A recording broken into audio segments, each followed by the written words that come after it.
नमस्कार विद्यार्थी मित्रांनो, तुम्हा सगळ्यांचं आपल्या सारे शिकूया या यूट्यूब चॅनलवर मी अश्विनी चव्हाण कोकणे सहर्ष स्वागत करते। विद्यार्थी मित्रांनो, आपण आज पाहणार आहोत गणित भाग 2 मधील प्रकरण क्रमांक 3 वर्तुळ। पहा, अतिशय महत्त्वाचं असं हे प्रकरण आहे। यावरती आधारित आपण 20 प्रश्न अगदी स्पष्टीकरणासह घेणार आहोत। चला तर मग सुरुवात करूया। पाहूया पहिला प्रश्न। प्रत्येक वर्तुळ दुसऱ्या वर्तुळाच्या केंद्रातून जाते। जर त्यांच्या केंद्रातील अंतर 6 सेमी असेल तर प्रत्येक वर्तुळाची त्रिज्या किती? पहा काय सांगितले, प्रत्येक वर्तुळ दुसऱ्या वर्तुळाच्या केंद्रातून जाते। म्हणजेच काय, पहा समजा हे एक वर्तुळ आहे आणि हा त्याचा केंद्रबिंदू आहे। तर प्रत्येक वर्तुळ दुसऱ्या वर्तुळाच्या केंद्रातून, दुसऱ्या वर्तुळाचं केंद्र म्हणजे पहिल्या वर्तुळाच्या वरती असणार आहे। अशा प्रकारे ही सगळी वर्तुळ असणार आहेत। म्हणजेच या ठिकाणी यांची त्रिज्या कशी राहणार आहे, सगळ्यांची सारखी राहणार आहे। म्हणजेच त्यांच्या केंद्रातील अंतर पहा, या ठिकाणी आपल्याला दिलंय, ह्या दोघांच्या केंद्रातलं अंतर दिलेलं आहे आपल्याला 7। तसंच पहा 6 दिलेला आहे।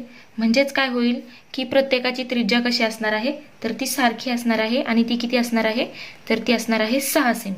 म्हणजेच पर्याय क्रमांक 2 हे याचं अचूक उत्तर आहे। पाहूया पुढचा प्रश्न, प्रश्न क्रमांक 2। पहा, समांतरभुज चौकोनाच्या सर्व बाजूंना अंतर्भाग स्पर्श करणाऱ्या वर्तुळामुळे तयार होणारे चौकोनाचे प्रकार कोणते? म्हणजे कुठला चौकोन तयार होईल? समांतरभुज चौकोन, समांतरभुज चौकोनाच्या सर्व बाजूंना अंतर्भाग स्पर्श करणाऱ्या समांतरभुज, म्हणजेच पहा अशा समांतरभुज आहेत एकमेकांना, यांना अंतर्भाग स्पर्श करणाऱ्या, अंतर्भाग म्हणजे आतून स्पर्श करणाऱ्या वर्तुळामुळे कुठला चौकोन तयार होईल? तर तो कुठला होईल? वर्तुळाची पहा या ठिकाणी इथून जे अंतर असेल, इथून इकडे जे अंतर असेल, हे अंतर असेल, हे अंतर असेल, हे सारखं असणार आहे। म्हणजेच काय, यावरून आपल्या काय लक्षात येतं की ही जी बाजू असणार आहे ही सारखी असणार आहे, ही सारखी असणार आहे, ही आणि ही सगळ्या बाजू कशा असणार आहेत, सारख्या असणार आहेत। म्हणजेच तो प्रकार कुठला झाला, तर चौरस। पाहूया पुढचा प्रश्न, प्रश्न क्रमांक 3। पहा, तिसऱ्या प्रश्नामध्ये काय विचारलेलं आहे की ज्याचे केंद्र P आहे आणि ज्याची त्रिज्या 25 आहे अशा वर्तुळाची एक जीवा AB ही 48 लांबीची आहे। त्या जीवेचा M हा मध्यबिंदू आहे, तर PM अंतर किती असेल? ज्याचे केंद्र P आहे, असं एक वर्तुळ आहे P केंद्र असलेलं, ज्याची त्रिज्या 25 आहे, त्रिज्या किती आहे, 25 आहे, आणि वर्तुळाची जीवा AB 48। पहा, ही समजा जीवा AB आहे 48 लांबीची, त्यानंतर त्रिज्या किती सांगितली आपल्याला, तर ती आहे 25। तर पहा, त्या जीवेचा M हा मध्यबिंदू आहे, M हा काय आहे, मध्यबिंदू आहे। म्हणजे हे दोन समान भाग झाले। तर PM हे अंतर किती असेल, तर हे PM अंतर आपल्याला विचारलेलं आहे। तर आपल्याला माहिती आहे जीवा आणि त्रिज्या हे एकमेकांना लंब असतात। पहा, म्हणजे हा जो भाग असणार आहे इथे 90 अंशाचा तयार होणार आहे। मग आपल्याला पायथागोरसच्या प्रमेयानुसार इथे काय होईल, काटकोन त्रिकोण PMB मध्ये PB हा कर्ण आहे, PB चा वर्ग बरोबर MB चा वर्ग अधिक PM चा वर्ग। तर आपल्याला PM काढायचा आहे, म्हणून PM चा वर्ग बरोबर काय येईल, PB चा वर्ग वजा MB चा वर्ग। पहा, आता ह्या बाजू पहा, AB आपल्याला दिलेली आहे 48 आणि M हा मध्यबिंदू आहे, म्हणजे दोन समान भाग होतील 48 चे, तर ते किती होतील, 24 आणि 24 असे दोन भाग होतील। तर हा भाग आहे 24, म्हणजे PB किती आहे, MB किती आहे, 24, 24 चा वर्ग, PB आहे 25, 25 चा वर्ग। पहा किती होत आहे, 625 वजा 576, म्हणजेच या ठिकाणी किती मिळते आपल्याला, 49। म्हणजेच PM बरोबर किती मिळालं आपल्याला, 7। PM किती मिळेल, 7। म्हणजेच PM हे अंतर आहे 7 सेमी। म्हणजेच पर्याय क्रमांक 4 हे अचूक उत्तर आहे। पाहूया पुढचा प्रश्न, प्रश्न क्रमांक 4। वर्तुळामध्ये त्रिज्या एवढ्या लांबीच्या जीवेचे वर्तुळ केंद्रापासून अंतर त्रिज्येच्या किती पट असेल? पहा काय सांगितलंय, समजा हे एक वर्तुळ आहे, ह्या वर्तुळामध्ये हा समजा P हा केंद्र आहे, तर वर्तुळ केंद्रापासूनचं अंतर विचारलंय। समजा त्रिज्या आहे x जर त्रिज्या असेल तर त्यांनी काय सांगितले, वर्तुळामध्ये त्रिज्या एवढ्या लांबीची जीवा, तर त्रिज्या एवढी लांबीची जीवा घेतली आपण. समजा या ठिकाणी जीवा x मीटर लांबीची जीवा घेतली, तर त्या जीवेचे वर्तुळ केंद्रापासून अंतर किती असेल, इथून इथपर्यंतचं अंतर किती असेल. तर इथे समजा m म्हणूया. आता ही जीवा समजा AB आहे, AB बरोबर सुद्धा किती आहे, x आहे. तर हा भाग आणि हा भाग किती सेम होतील, m हा मध्यबिंदू असेल तर, म्हणजेच AM बरोबर किती होईल, तर x/2 होईल आणि MB बरोबर सुद्धा काय होईल, x/2 होईल. तर आपल्याला काय विचारले की या ठिकाणी PM बरोबर किती. तर पहा या ठिकाणी आता पुन्हा पायथागोरसच्या प्रमेयानुसार आपल्याला काढावं लागणार आहे. तर इथे काय येईल, PB चा वर्ग बरोबर PM चा वर्ग अधिक MB चा वर्ग. तर पहा PB आपण त्रिज्या किती घेतलेली आहे, x म्हणजे x² आणि PM किती, PM आपल्याला काढायचं आहे. तर MB किती आहे, तर x/2 म्हणजे x/2 ब्रॅकेटचा वर्ग म्हणजे x चा वर्ग बरोबर PM चा वर्ग अधिक x चा वर्ग भागिले 4, x² छेद x चा वर्ग छेद 4. तर पहा PM चा वर्ग आपल्याला काढायचा आहे, म्हणजेच x चा वर्ग वजा x चा वर्ग छेद 4. हे सोडवल्यानंतर आपल्याला काय मिळेल, 4x चा वर्ग वजा x चा वर्ग छेद 4 म्हणजेच 3x चा वर्ग छेद 4. म्हणजेच काय मिळते पहा, म्हणजेच PM बरोबर किती मिळालं, तर PM बरोबर किती मिळेल, वर्गमुळात 3 x² चा वर्ग आणि वर्गमूळ कॅन्सल होतील आणि 4 चा वर्गमूळ आहे 2, म्हणजेच वर्गमुळात 3/2 x एवढं मिळालं. म्हणजेच वर्तुळामध्ये त्रिज्या एवढ्या लांबीची जीवा आपण वर्तुळ केंद्रापासून तिचं अंतर काढलं तर ते त्रिज्येच्या किती पट असणार आहे, तर त्रिज्या आहे आपली x, त्रिज्या आहे आपली x, तर किती पट आले, x च्या वर्गमुळात 3/2 पट. म्हणजेच पर्याय क्रमांक 1 हे याचं अचूक उत्तर आहे. पाहूया पुढचा प्रश्न, प्रश्न क्रमांक 5. तर पहा याच्यामध्ये काय विचारलेलं आहे की 20 सेमी त्रिज्येच्या वर्तुळात वर्तुळ केंद्राशी 120 अंशाचा कोन करणाऱ्या जीवेची लांबी किती असेल. 120 अंशाचा कोन करणारी जीवेची लांबी. पहा काय सांगितलेलं आहे आपल्याला की समजा हे एक वर्तुळ आहे आणि हा वर्तुळ केंद्र आहे. तर वर्तुळ केंद्राशी 120 अंशाचा कोन म्हणजे समजा ही एक जीवा आहे AB, तर वर्तुळ केंद्रासोबत किती अंशाचा, 120 अंशाचा कोन करणाऱ्या जीवेची लांबी किती असेल, हिची लांबी किती आहे आपल्याला असं फाइंड करायचं आहे. तर पहा यातून आपण लंब टाकला तर या ठिकाणी हे दोन समान भाग होतील, हा M बिंदू होईल. तर पहा हा जो इकडचा कोन तयार होईल हा 60 अंशाचा कोन तयार होईल आणि हा 60 अंशाचा म्हणजे अँगल बायसेक्टर त्यानुसार पहा. म्हणून इथे पहा हा 90 अंशाचा हा 60 अंशाचा, पहा इथे मी अशा कृती काढते, हा 90 हा 60 झाला कारण निम्मा होईल आणि हा 90 झाला हा 60 झाला म्हणजे राहिलेला हा 30 अंश असणार आहे. म्हणून पहा म्हणून 30 60 90 अंश, 30 अंश 60 अंश आणि 90 अंश या प्रमेयानुसार आपल्याला काय मिळेल, तर 30 अंशा समोरील बाजू काय असते, 30 अंशाच्या समोरची बाजू ही कर्णाच्या कशी असते, कर्ण/2 निम्मी असते. म्हणजेच इथे किती येईल, तर पहा 20 सेमी त्रिज्या दिलेली आहे म्हणजे ही बाजू 20 आहे, ही 20 आहे म्हणजे इथे 20 आहे. तर कर्णाच्या निम्मी म्हणजे 30 अंश समोरची बाजू किती मिळेल, 20/2 म्हणजेच 10 सेमी म्हणजे ही बाजू आपल्याला मिळाली 10. त्यानंतर पहा आपल्याला काय विचारलंय, जीवेची लांबी विचारली आहे म्हणजे आपल्याला हे फाइंड करायला लागेल MB काढल्यानंतर त्याचं डबल केलं तर आपल्याला AB मिळेल. तर आता पायथागोरसचं प्रमेय वापरून आपण सोडू शकतो किंवा 60 अंशासमोरील बाजू ही कशी असते, तर ती कर्णाच्या वर्गमुळात 3/2 पट असते. म्हणजेच वर्गमुळात 3/2 गुणिले कर्ण किती आहे 20. तर पहा इथे होतील 10 वर्गमुळात 3. तर आपल्याला या ठिकाणी काय मिळालं, 10 वर्गमुळात 3, तर ती MB मिळालेला आहे, MB मिळाले 10 वर्गमुळात 3. आपल्याला AB ची लांबी काढायची आहे तर AB बरोबर किती येईल, 2 गुणिले MB म्हणजेच 2 गुणिले 10 वर्गमुळात 3 म्हणजेच 20 वर्गमुळात 3. म्हणजेच AB ची लांबी आपल्याला मिळालेली आहे 20 वर्गमुळात 3. किंवा तुम्ही पायथागोरसचं प्रमेय वापरून सुद्धा सोडू शकता. म्हणजेच पहिला पर्याय जो आहे ते ह्या ठिकाणी अचूक उत्तर आहे. जीवेची लांबी मिळाली 20 वर्गमुळात 3. पाहूया पुढचा प्रश्न, प्रश्न क्रमांक 6. आकृतीमध्ये एका वर्तुळात जीवा AB एक जीवा AB तिचा मध्य M व वर्तुळाचा केंद्रबिंदू P, पहा हा वर्तुळाचा केंद्रबिंदू P दाखवले आहेत. वर्तुळाची त्रिज्या 13 सेमी असेल, वर्तुळाची त्रिज्या 13 सेमी असेल आणि केंद्रापासून जीवेच्या मध्यबिंदूचे अंतर 5 असेल, 5 सेमी असेल, तर जीवेची लांबी काढा. म्हणजे आपल्याला पुन्हा AB ची लांबी काढायची आहे.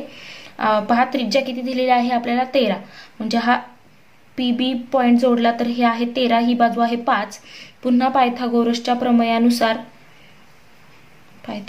प्रमेयानुसार पुन्हा इथे PB हा कर्ण आहे, 90 अंशासमोरील बाजू PB हा कर्ण आहे, तो आहे 13. PB चा वर्ग बरोबर PM चा वर्ग अधिक MB चा वर्ग. पुन्हा PB आहे 13, त्रिज्या आहे 13, 13 चा वर्ग बरोबर PM आपल्याला दिलेला आहे 5, 5 चा वर्ग अधिक MB चा वर्ग. म्हणजेच MB चा वर्ग बरोबर किती मिळेल? 13 चा वर्ग वजा 5 चा वर्ग. 13 चा वर्ग आहे 169 वजा 5 चा वर्ग आहे 25, म्हणजे मिळतील 144. म्हणजेच MB बरोबर किती मिळालं आपल्याला? तर 12 सेमी. MB 12 मिळालं, म्हणजेच AB किती मिळेल? 2 गुणिले 12, कारण ते डबल आहे. म्हणजेच किती झाले? 24. AB मिळालं 24 सेंटीमीटर. पर्याय क्रमांक 4 हे ह्या प्रश्नाचं अचूक उत्तर आहे. पाहूया पुढचा प्रश्न, प्रश्न क्रमांक 7. पहा ह्या प्रश्नात काय विचारलेलं आहे की शेजारील आकृतीमध्ये केंद्रबिंदू P असलेल्या वर्तुळाचा व्यास MN वर T हा बिंदू असा आहे की TN बरोबर 9. तर हा TN आपल्याला 9 दिलेला आहे आणि T मध्यरेषा MN ला लंब असणाऱ्या जीवा AB ची लांबी 30 आहे. AB ची लांबी किती आहे? 30 आहे. म्हणजे इकडची बाजू झाली 15 आणि इकडची झाली 15. तर अंतर MN काढा. MN किती असेल ते काढायचे. म्हणजे आपल्याला पहिल्यांदा त्रिज्या काढावी लागेल आणि त्रिज्या काढल्यानंतर आपल्याला व्यास MN काढता येईल, कारण तो काय आहे? व्यास आहे MN आणि व्यास हा त्रिज्येच्या दुप्पट असतो. म्हणजेच पहा या ठिकाणी आपण काय करूया की हा A आणि P बिंदू जोडूया. ही झाली त्रिज्या. वर्तुळावरचा बिंदू वर्तुळ केंद्राला जोडला म्हणजे त्रिज्या झाली. तर आपल्याला त्रिज्या काढावी लागणार आहे. तर हा परपेंडिक्युलर आहे, म्हणजे 90 अंशाचा कोन आहे. तर आपल्याला पहा हा 9 दिलेला आहे, ही बाजू 15 दिलेली आहे. तर ही बाजू आपण समजा या ठिकाणी काय करूया की पहा अशा प्रकारे सोडूया. AP चा वर्ग पायथागोरसच्या प्रमेयानुसार AP चा वर्ग बरोबर AT चा वर्ग अधिक PT चा वर्ग. म्हणजेच काय येईल? AT काय आहे? तर ते आपल्याला AT आहे 15 चा वर्ग आणि PT आपल्याला माहिती नाहीये, पण P आणि N मधलं अंतर आपल्याला माहिती आहे ते किती आहे? तर ती आहे त्रिज्या. तर समजा ती त्रिज्या आपण x मानूया. म्हणजे इथे x चा वर्ग लिहूया. त्रिज्या x मानली तर x वजा 9 केलं तर आपल्याला PT मिळेल. म्हणजेच x वजा 9 कंसाचा वर्ग, म्हणजेच x चा वर्ग बरोबर या ठिकाणी 225 अधिक x चा वर्ग वजा 9 दुने 18x आणि 9 चा वर्ग 81. x चा वर्ग कॅन्सल होतील. हे वजा 18x इकडे येऊन अधिक होतील. 18x बरोबर 225 अधिक 81 म्हणजे झाले 306.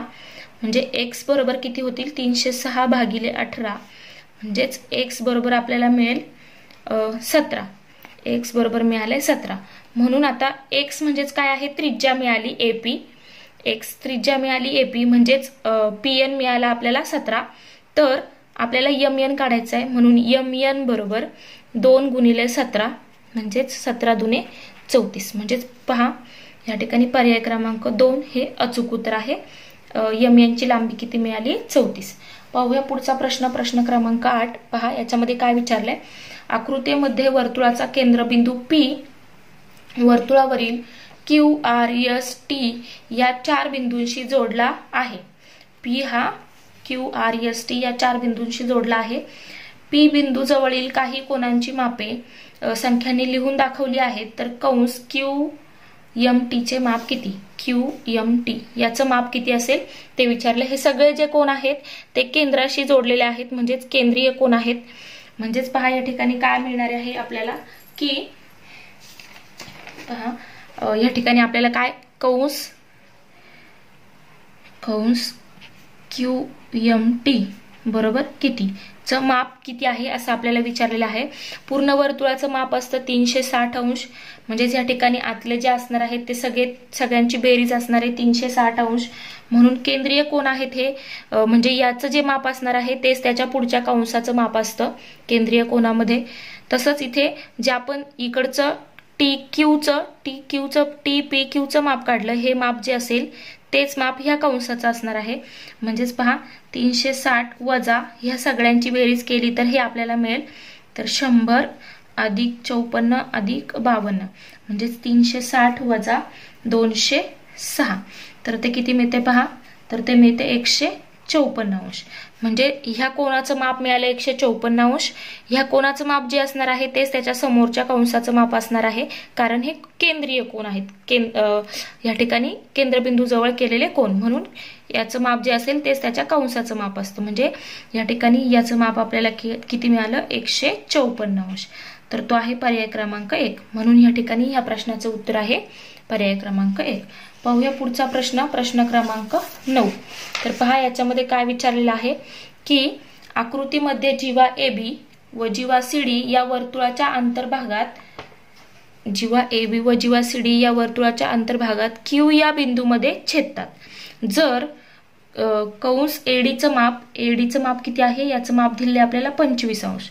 त्यानंतर कंस BCचं माप दिलं 31 अंश. तर कोन क्यूचं माप किती असेल, कोन BQC हे माप आपल्याला विचारलेलं आहे. पहा हे माप विचारलेलं आहे BQC, ह्या कोणाचं माप आपल्याला विचारले. तर ते किती असणार आहे, तर पहा या ठिकाणी आपल्याला माहिती आहे 2 जीवा ज्यावेळेस अंतर्भागात छेदत असतील तर काय होतं पहा, या ठिकाणी कोन BQC चे माप बरोबर 1/2 कंस एडीचं माप अधिक कंस BCचे माप. 2 जीवांच्या छेदनबिंदूचा गुणधर्म आहे हा. म्हणजे त्याच्यात किमती ठेवल्या तर पहा या ठिकाणी एडीचं माप आहे 25 अंश अधिक दुसऱ्याचं आहे 31 अंश. मग पहा हे किती येईल, तर 1/2 यांची बेरीज होईल 5 आणि 1 6, 3 आणि 2 5, 56. म्हणजेच 2 ने भागल्यानंतर किती मिळतंय, तर 28 अंश. म्हणजे या कोणाचं माप आपल्याला किती मिळालं, तर ते मिळालं 28 अंश. म्हणजेच पर्याय क्रमांक 2 हे याचं अचूक उत्तर आहे.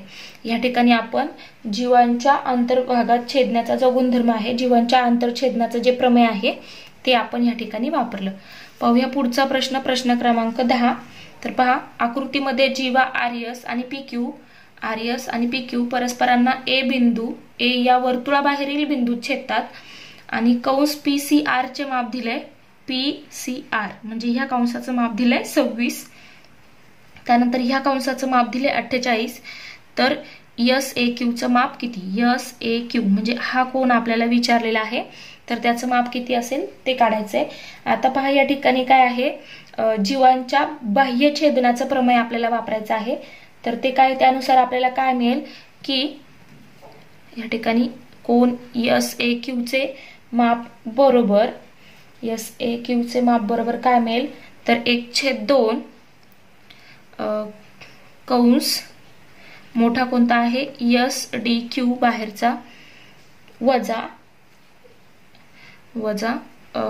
आतल्या कंसाचं माप कंस PCR वजा असतं हे, यातून हे वजा करायचं आपल्याला हा कोण मिळेल. तर ते किती येतं 1/2 याचं माप आहे 48 वजा 26. तर ते किती येते 1/2 इथे किती येते, तर ते येईल 22. हे 8 वजा 6 2 आणि 4 वजा 2 2, म्हणजेच 11 अंश. 2 ने भागल्यानंतर 11 अंश. म्हणजेच ह्या कोणाचं माप, कोण Aचं माप आलेलं आहे 11 अंश. आपल्याला ते विचारलेलं आहे. तर तो आहे पर्याय क्रमांक 1, हे याचं अचूक उत्तर आहे. पाहूया पुढचा प्रश्न, प्रश्न क्रमांक 11. पहा या ठिकाणी प्रश्न क्रमांक 11 मध्ये आपल्याला काय विचारलेलं आहे की प्रश्न क्रमांक 11, 5 सेमी त्रिज्येच्या 5 सेमी त्रिज्येच्या एका वर्तुळाच्या 2 स्पर्शिका AB आणि CD परस्परांना समांतर आहेत, तर त्या स्पर्शिकांमधील अंतर किती? पहा, समजा हे वर्तुळ आहे, 5 सेमी त्रिज्येचं, P हा केंद्रबिंदू आहे, तर 2 स्पर्शिका आहेत AB आणि CD. समजा ही एक स्पर्शिका आहे आणि ही एक स्पर्शिका आहे, तर ह्या एकमेकींना कशा आहेत? समांतर आहेत. तर त्या स्पर्शिकांमधील अंतर किती? तर आपल्याला माहिती आहे हे काय आहे? त्रिज्या आहे. हा केंद्रबिंदू P आहे, ही 5 आहे, ही 5 आहे. तर जर त्या समांतर असतील एकमेकींना तर काय होईल? तर त्यांच्या दोघींमधला अंतर किती असणार आहे? तर 5 अधिक 5 बरोबर किती? 10. 10 सेमी हे त्यांच्या दोघींमधलं अंतर असणार आहे, 2 स्पर्शिकांमधलं. तर इथे आणि इथे, कारण हे दोन्ही बिंदू वर्तुळावरचे आहेत. म्हणजेच पर्याय क्रमांक 3 हे या प्रश्नाचं अचूक उत्तर आहे. पाहूया पुढचा प्रश्न, प्रश्न क्रमांक 12.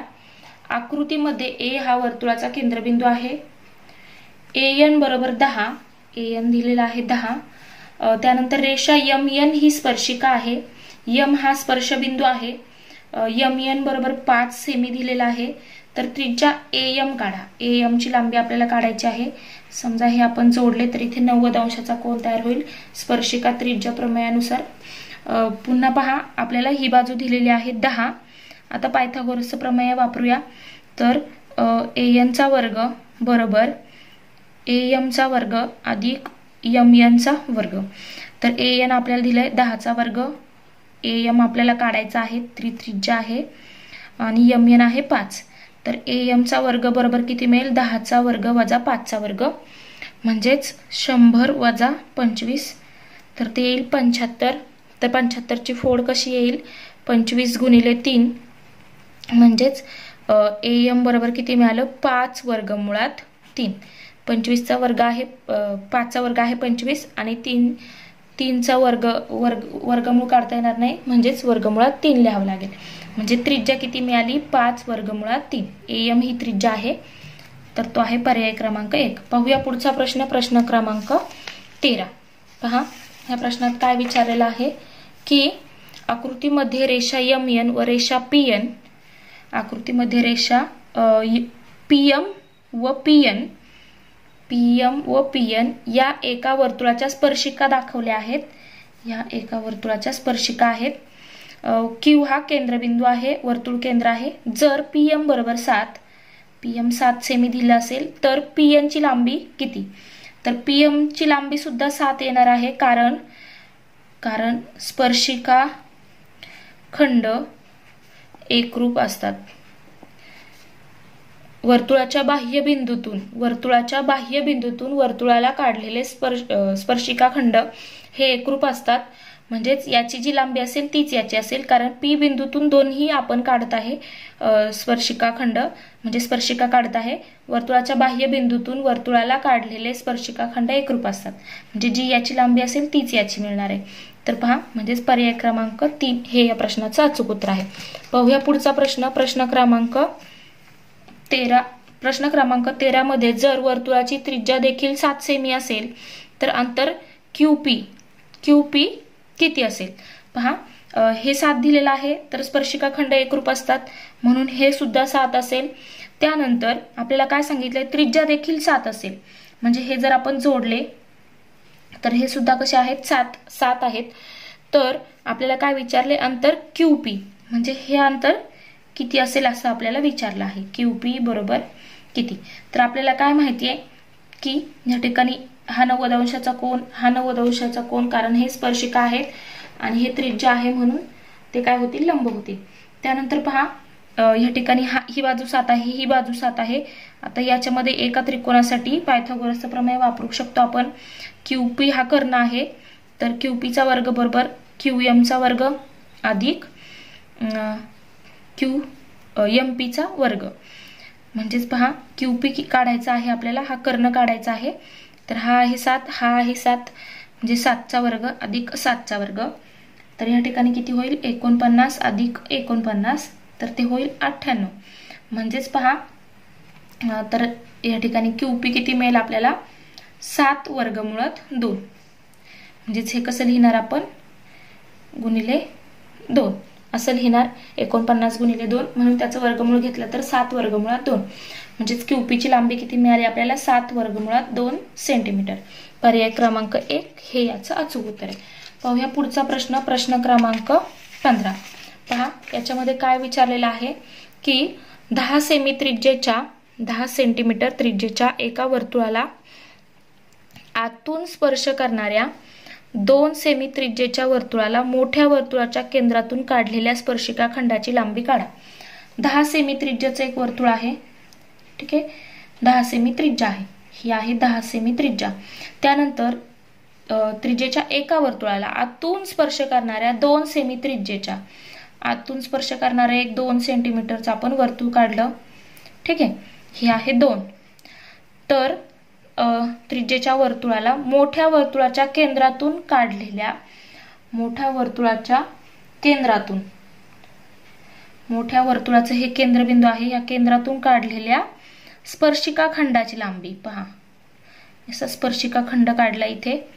तर ह्या स्पर्शिका खंडाची लांबी किती? समजा हे मोठं वर्तुळ आहे, त्याचा केंद्रबिंदू पी आहे, ओ आहे, आतल्या वर्तुळाचा केंद्रबिंदू पी आहे.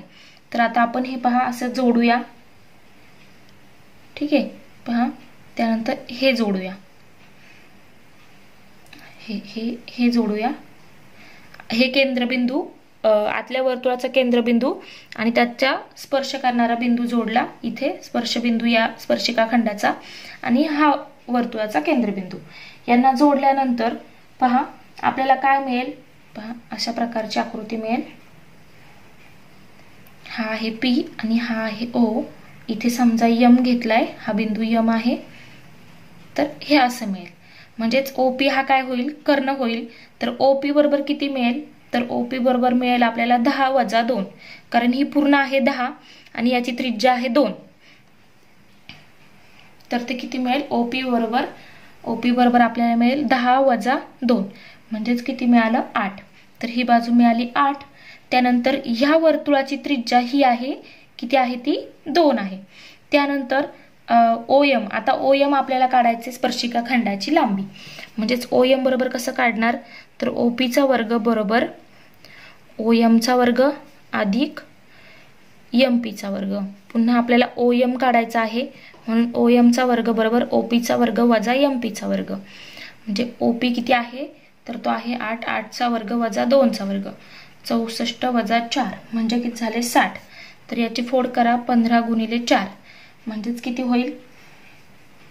तर पहा या ठिकाणी याचं वर्गमूळ निघतंय 2, म्हणजेच ओएम बरोबर किती मिळालं 2, 4चं वर्गमूळ 2 आणि 15 तसाच ठेवूया वर्गमुळात, म्हणजेच 2 वर्गमुळात 15, म्हणजेच पर्याय क्रमांक 2 हे याचं अचूक उत्तर आहे. ओएम ह्या स्पर्शिका खंडाची लांबी, तर ती किती आली 2 वर्गमुळात 15. पाहूया पुढचा प्रश्न, प्रश्न क्रमांक 16. 2 वर्तुळांच्या केंद्रातील अंतर 10 सेमी आहे. त्या वर्तुळांच्या एका सामायिक बिंदूचे त्या वर्तुळाच्या केंद्रापासून अंतर 3 सेमी आहे. 3 सेमी व 8 सेमी आहेत. एका सामायिक बिंदूचे त्या वर्तुळाच्या केंद्रापासूनचे अंतर 3 सेमी व 8 सेमी आहेत. तर ती वर्तुळे परस्परांना किती बिंदूत छेदत असतील. पहा काय सांगितलंय, 2 वर्तुळांच्या केंद्रातील अंतर. समजा हे एक वर्तुळ आहे आणि सामायिक बिंदू आहे हा, तर त्यांच्या केंद्रांमधलं अंतर किती सांगितले आपल्याला 10. तर हे अंतर आपल्याला दिले 10. त्या वर्तुळांच्या एका सामायिक बिंदूचे त्या वर्तुळाच्या केंद्रापासून अंतर, ह्या वर्तुळाच्या केंद्रापासून 3 आहे समजा, त्यानंतर ह्या वर्तुळाच्या केंद्रापासून 8. पण 8 आणि 3 10 होतील का, नाही होत. तर ते किती होत आहेत, 11 होत आहेत, म्हणजे ते जास्त होत आहेत त्या दिलेल्या अंतरापेक्षा. म्हणजेच काय, त्यांची आकृती अशी असेल. पहा म्हणजे एकतर तो बिंदू हा असेल किंवा हा असेल, कारण हे अंतर किती दिले आपल्याला 10 दिले, पण हे अंतर किती दिलंय की त्या एका सामायिक बिंदूचे वर्तुळाच्या केंद्रापासून अंतर 3, इकडचं समजा 3 आहे आणि इकडचं किती आहे 8 आहे, असं होऊ शकतं. म्हणजेच ही वर्तुळे परस्परांना किती बिंदूत छेदत असतील, तर ती 2 बिंदूत छेदत असतील. एक हा बिंदू असेल आणि एक हा बिंदू असेल. पाहूया पुढचा प्रश्न, प्रश्न क्रमांक 17. पहा या प्रश्नामध्ये काय विचारलेलं आहे की आकृतीमध्ये ए हा स्पर्शबिंदू आहे, जर AB बरोबर 6 KB बरोबर 4 आणि तर BW बरोबर किती, BW बरोबर किती विचारलेला आहे. तर पहा या ठिकाणी आपल्याला काय करायचं आहे की आधी आपल्याला KW काढावा लागेल, त्यानंतर त्या दोघांची ऍडिशन करून आपल्याला BW मिळेल. तर पहा स्पर्शिका छेदिका प्रमेय ही आहे स्पर्शिका आणि ही आहे छेदिका. स्पर्शिका छेदिका प्रमेयानुसार AB चा वर्ग बरोबर BK गुणिले KW. तर याच्यात किमती ठेवूया. AB आहे 6, 6चा वर्ग, BK आहे 4 आणि KW आपल्याला मिळेल. तर KW बरोबर किती मिळेल, तर किती मिळेल 6चा वर्ग 36 आणि हे 4 त्याला भागिले जातील, म्हणजेच किती 4 9 36, म्हणजेच KW बरोबर आपल्याला किती मिळालं 9. तर ही बाजू मिळाली 9, पण आपल्याला BW विचारलेला आहे. BW बरोबर किती मिळेल, तर KW अधिक KB. तर KB किती आहे 4 आणि हा आता मिळालेला 9, 9 आणि 4 झाले 13. म्हणजेच पहा आपल्याला काय विचारलेलं आहे, तर BW विचारलेला आहे. तर BW बरोबर किती मिळते, BW बरोबर मिळते या ठिकाणी 13, 9 आणि 4 13. तर या ठिकाणी पर्याय असणार आहे 13, म्हणजे हे याचं अचूक उत्तर असणार आहे. काय पहा हे KW आपल्याला मिळालं 9 आहे 4, म्हणजे BW किती होतील 9 आणि 4 13. BW विचारलेला असेल तर ते येईल 13. पाहूया पुढचा प्रश्न. प्रश्न क्रमांक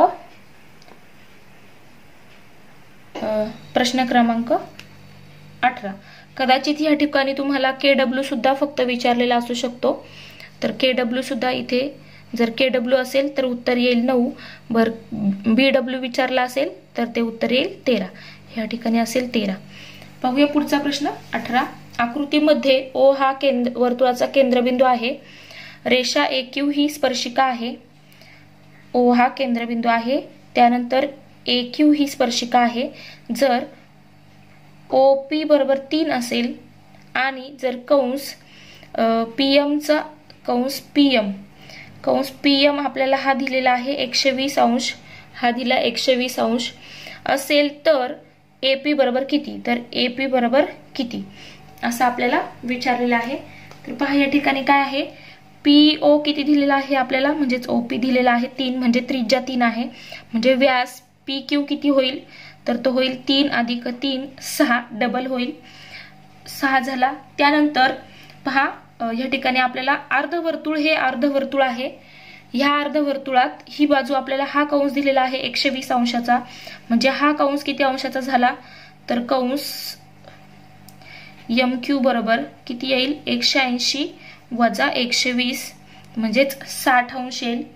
मग पहा या ठिकाणी हा 90 अंशाचा कोन, त्यानंतर हा 60 अंश आहे, म्हणजेच इथे 30 60 आणि 90 हे 60 अंशाचा कोन 30 30 60 आणि 90 असं तयार होईल. 30 60 90 अंशाच्या प्रमेयानुसार AQ बरोबर काय असेल, तर AQ 30 अंशासमोरील बाजू ती कशी असते, कर्णाच्या निम्मी. तर कर्णाच्या निम्मी AQ बरोबर किती असेल, कर्णाच्या निम्मी. तर पहा त्याचबरोबर अजून काय पाहिजे आपल्याला, PA बरोबर काय असेल, तर वर्गमुळात 3/2 कर्ण असेल. त्यानंतर PA आपल्याला काढायचा आहे. PA बरोबर तर आपल्याला वर्गमुळात 3/2 कर्ण दिलेला आहे, कर्ण नाही या ठिकाणी PQ दिलेला आहे. तर PQ बरोबर पहा PA बरोबर PA आपल्याला दिलेला आहे का, नाही, तेच आपल्याला काढायचं आहे. OP 3 दिलेला आहे, PQ दिलेला आहे. या ठिकाणी 60 अंश कोणासमोरील बाजू, 60 अंश कोणासमोरील बाजू ही कशी असते, तर ती 60 अंश कोणासमोरील बाजू कर्णाच्या वर्गमुळात 3/2 पट असते, बरोबर. म्हणजे इथे PQ आहे, PA नाही PQ आहे. तर इथे कर्ण आपल्याला माहिती नाहीये, तर PQ किती आहे 6 आहे, त्यातून आपल्याला कर्ण मिळेल, म्हणजे हा PA मिळेल. तर हे इकडे नेऊया. तर कर्ण बरोबर काय येईल, हा 2 गुणिले जाईल आणि वर्गमुळात 3 भागिले होईल, म्हणजेच किती होईल तर इथे 6 दुने 12 छेद वर्गमुळात 3 होईल. तर पहा आपण 12ला 6 गुणिले इथे किंवा 3 चौक 12 असं लिहूया आणि हा छेदाला वर्गमुळात 3. तर 3 ची फोड आपण वर्गमुळात 3 गुणिले वर्गमुळात 3 गुणिले 4 छेद वर्गमुळात 3.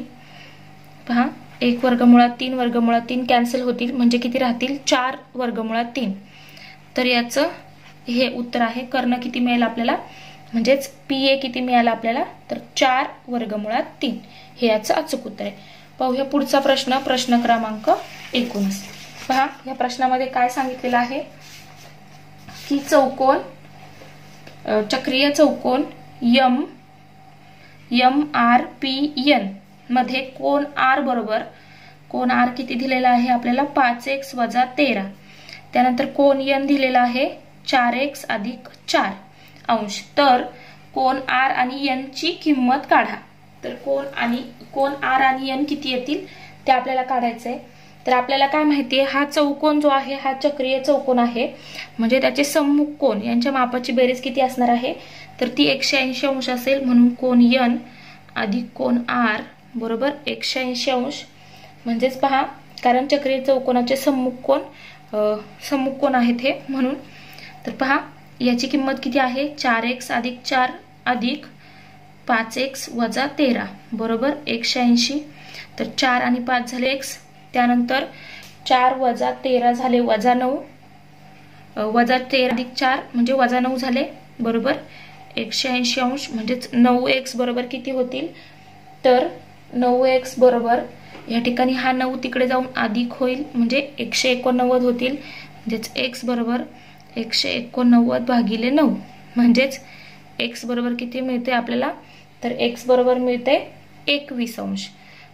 9 दुने 18 आणि 9 एके 9 म्हणजे 21 अंश. x ची किंमत ही मिळाली. त्यातून आपण कोन N काढू शकतो. कोन N किती येईल पहिल्यांदा कोन R काढूया. R विचारलेला आहे आधी. तर 5x - 13 म्हणजेच 5 गुण तर ते किती मिळते तर ते मिळते पहा 105 - 13 म्हणजेच 92 अंश. त्यानंतर कोन N काढूया. तर कोन N किती येते 4x + 4 म्हणजे 4 गुणिले 21 अधिक 4. तर या ठिकाणी 21 गुणिले 4 झाले 84 अधिक 4 म्हणजेच 88 अंश. आपल्याला काय विचारले कोन R आणि कोन N ची किंमत किती येईल तर कोन R आलेला आहे 92 आणि कोन N आलाय 88. तर तो आहे पर्याय क्रमांक 3 म्हणून हे याचं अचूक उत्तर आहे. पाहूया पुढचा प्रश्न, प्रश्न क्रमांक 20. तर पहा याच्यामध्ये काय विचारलेलं आहे की आकृतीमध्ये जीवा MN व RS एकमेकींना बिंदू D मध्ये छेदतात. RD बरोबर 15 त्यानंतर DS बरोबर 4 MD बरोबर 8 तर DN बरोबर किती. तर पहा ह्या जीवा वर्तुळाच्या अंतर्भागातील बिंदू छेदत आहेत म्हणून जीवांच्या आंतरछेदनाचं प्रमेय त्यानुसार काय येईल RD गुणिले DS बरोबर MD गुणिले RD गुणिले DS बरोबर MD गुणिले DN. तर याच्यात किमती ठेवूया. तर हे किती आहे 15 आहे. त्यानंतर हे किती आहे 4 आहे. तर MD किती आहे 8 आणि DN आपल्याला फाइंड करायचं आहे. तर DN बरोबर किती येईल तर DN बरोबर 15 गुणिले 4 भागिले 8 4 × 4 4 दुने 8 म्हणजेच DN बरोबर किती मिळालं तर पहा 15/2 15/2 म्हणजेच किती 7.5. तर तो आहे पर्याय क्रमांक 4 म्हणून हे याचं अचूक उत्तर आहे. अशा प्रकारे आपण वर्तुळ प्रकरणावरील महत्त्वाचे असे 20 प्रश्न या ठिकाणी सोडून घेतलेले आहेत. व्हिडिओला लाईक करायला विसरू नका. आमच्या व्हिडिओ कशा वाटतात हे खाली कमेंट बॉक्समध्ये नक्की कळवा आणि शेवटपर्यंत व्हिडिओ पाहिल्याबद्दल थँक्यू.